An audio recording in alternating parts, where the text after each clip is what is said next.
Ano sa tingin ninyo, ano yung pinaka-bumabangga sa isip ninyo na current events dyan sa Pilipinas? Sabi ni Lionel, all prayers sa lahat ng mga issue. Keep safe and change is coming. Well, ito yung foremost sa isip ko ha. Pangunahin pa rin syempre, ang usapang program. Yan po talaga ngayon.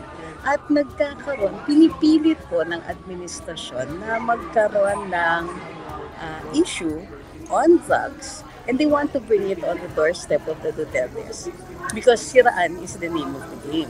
Ito yung problema. Hindi naman tayo naninira sa gobyerno eh. But that's what they want.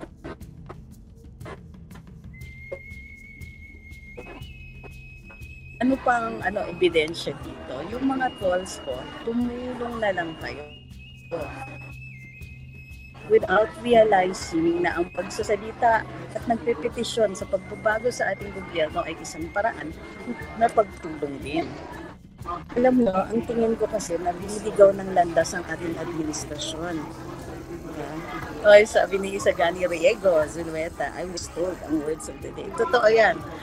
Clear indication of hearsay. So ganito, i-map out natin kung ano ang Zoga situation.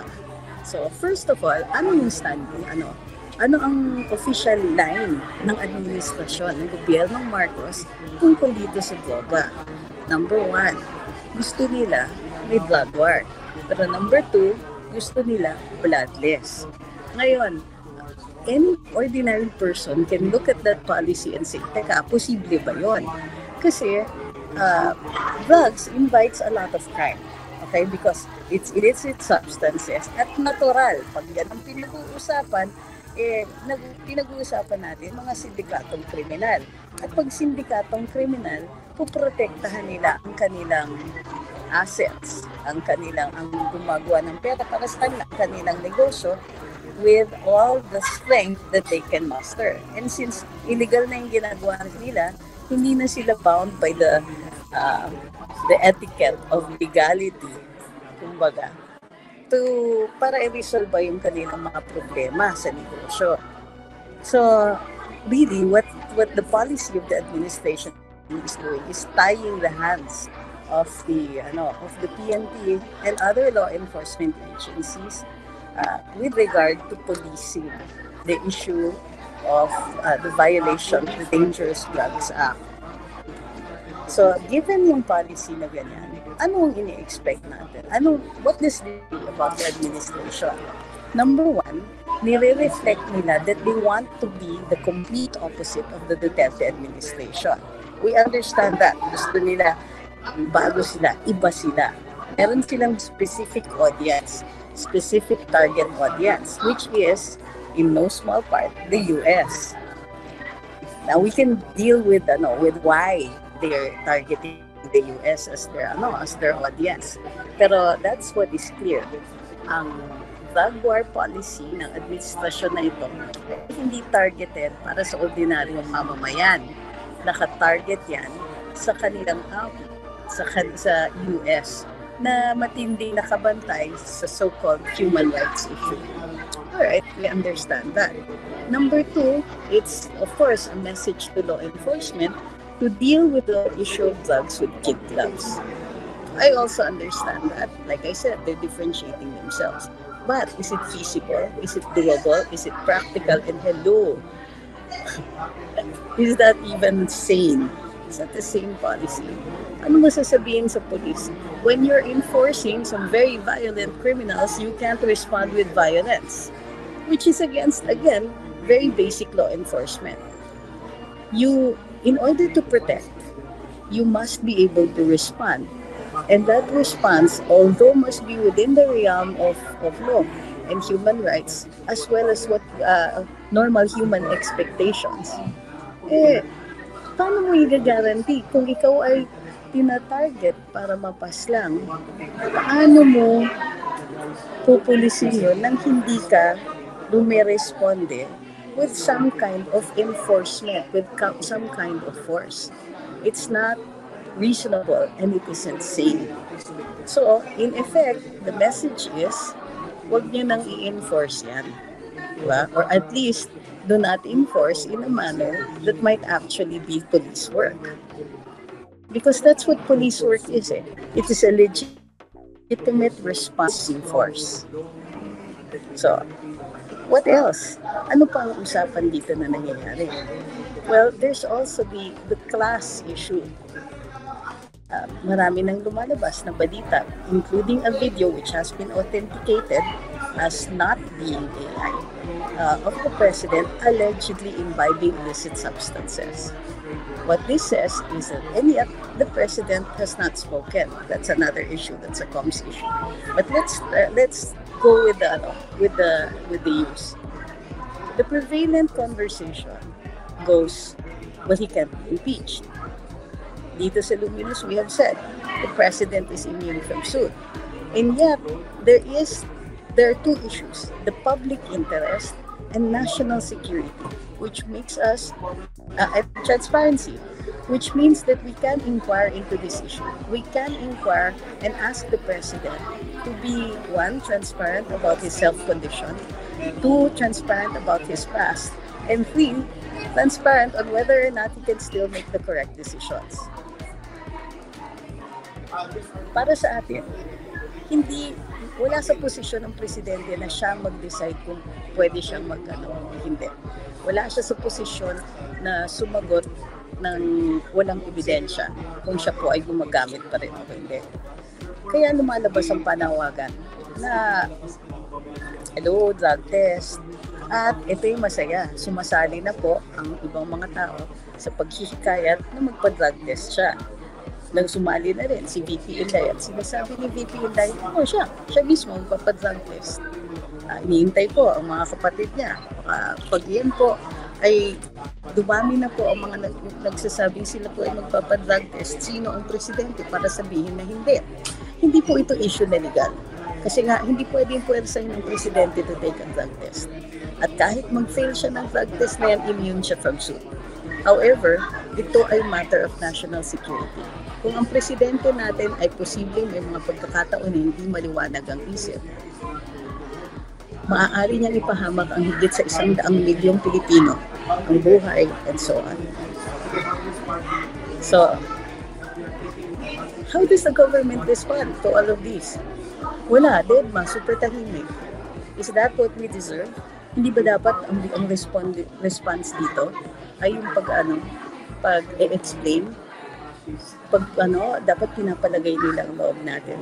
Di ba dapat masaya masaya yung diskusyon na ganito. Well, that's not what's happening now. Okay? So next issue, sabi dito ay pagkain. Totoo yan. Malaking issue ang pagkain.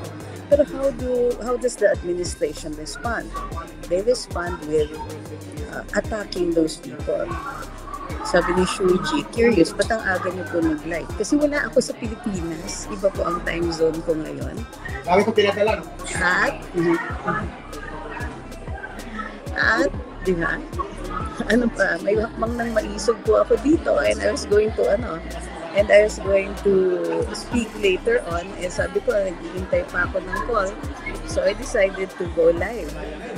So besides, hindi naman ako regular, di ba, na always at the same time. Although, it's more or less between 6 and 10 p.m. every night.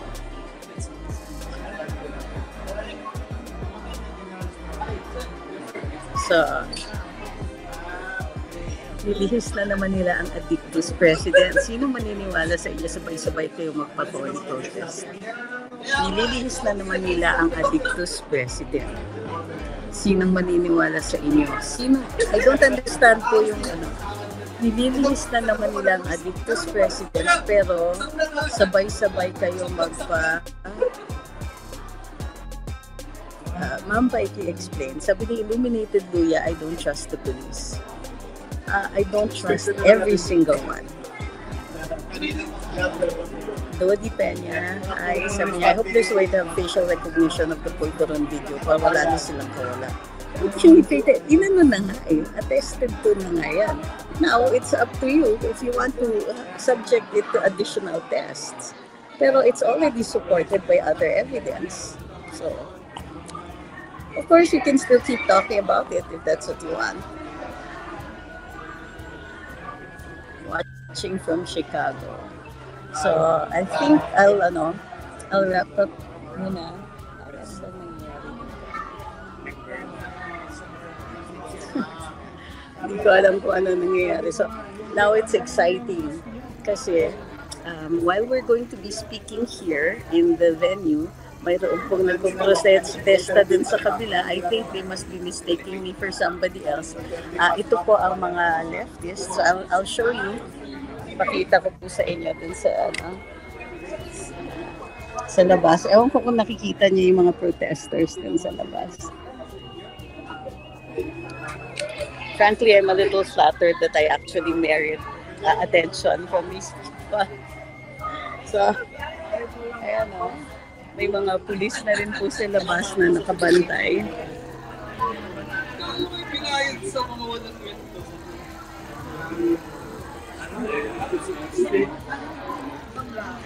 Can you see? Hindi ko alam kung nakikita ninyo eh. Yes, ST, nasa Toronto ako. Oo nga eh. Gusto ko ang kumuway eh.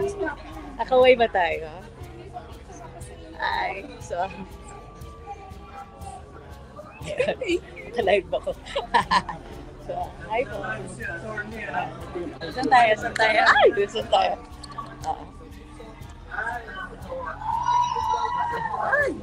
Sorry po. So, yan. Ayan. So, nakikita nyo yung mga nagpo-protest sa labas.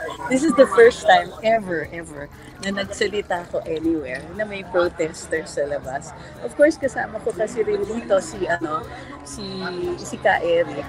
So, I strongly suspect that siya talaga yung bida sa kanila.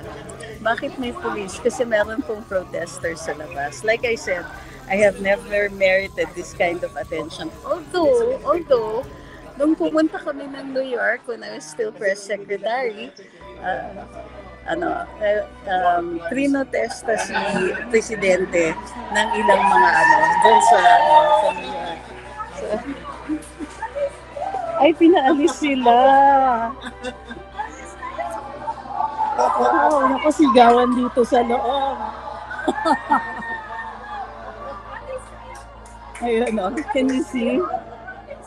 I hope nakikita ninyo. So, yan, pinaalis. Eventually, umalis din sila. So, apparently, it's not a sustainable thing pala. Sabi ni Joseph, can't wait to see and listen to you. Sabi ni Lourdes, ganyan din po noon sa Vancouver ang maisog. Meron din nagprotesta sa labas, kaalyado ng government. Oo nga eh. Sabi ni Isagani Zulueta, pero call nyo na rin attention ng international media. We fully intend to. But before that, nagpapasalamat muna ako dito sa Toronto Police kasi ang bilis nila mag-respond. They're aware of the situation. At eventually, pinaalis din po sila. It's not sustainable eh. Kasi mamaya pa nga kami mag-start. Pero ayan. And guess who's leading it? Bayan. Bayan ba yan? Bayan muna. Ang bayan. So what I don't understand is, ito na nga, lubos-lubos na po ang alyansa ng Marcos administration with the left. How unusual. Yeah, totoo yan. And Ma'am Imelda says, ay protesters ng admin.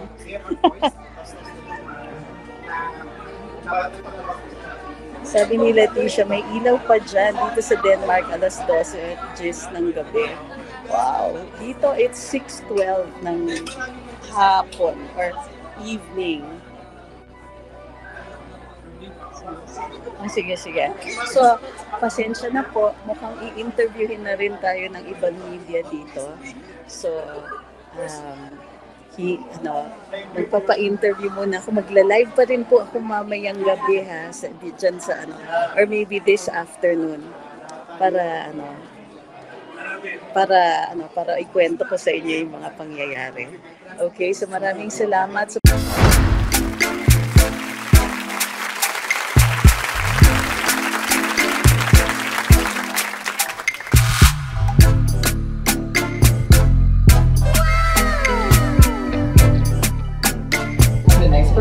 will start momentarily.